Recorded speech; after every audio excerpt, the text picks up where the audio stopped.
Hello, everybody. So, I have noticed an increase in the alpha male content or these like super toxic male dating strategy contents where they abuse the term setting boundaries when what they're actually doing is exhibiting extremely controlling behavior within their relationships. So, let's talk about how setting boundaries and controlling behavior are different, even though sometimes on the surface they can be very similar.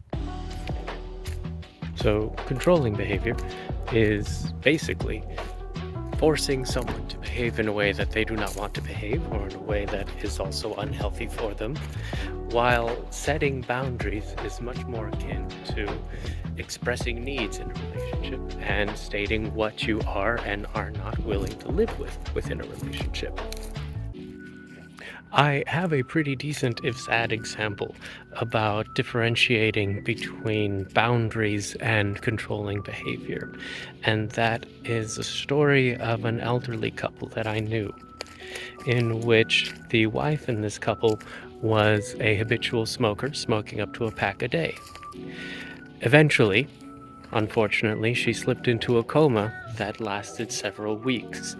According to the husband, the doctor said that her coma was likely associated with the amount of cigarettes that she was smoking every day.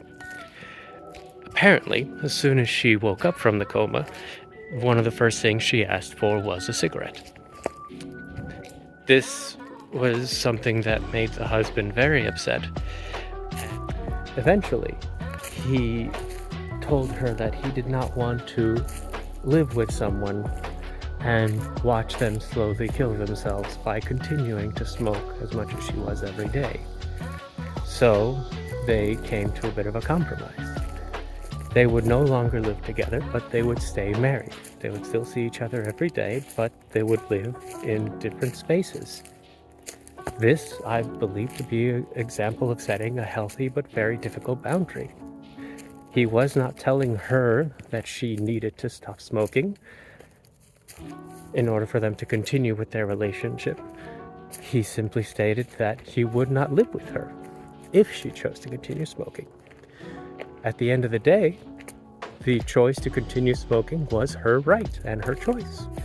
So she decided to continue to smoke, and they lived separately.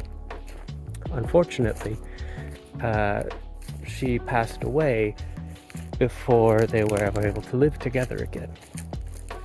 The sad ending, I know, but this does serve as a good example of what setting a healthy but difficult boundary is and how it is different from controlling behavior. If the husband was more interested in being controlling, he would have attempted to tell her, no, you cannot smoke and we will not be together if you keep smoking. But instead, he found a compromise. He set a healthy boundary. We are not allowed to control someone else's behavior. However, we are allowed to tell our partners what we need, and we're also definitely allowed to tell our partners what we are and are not willing to put up with in a relationship. Additionally, we are always allowed to leave a healthy relationship if we feel that our needs are not being respected or if our boundaries are being crossed. So, if you're in a relationship and either you and or your partner are having a hard time differentiating between, controlling behavior or setting healthy boundaries, feel free to reach out and ask for help between trusted friends and family or even mental health professionals.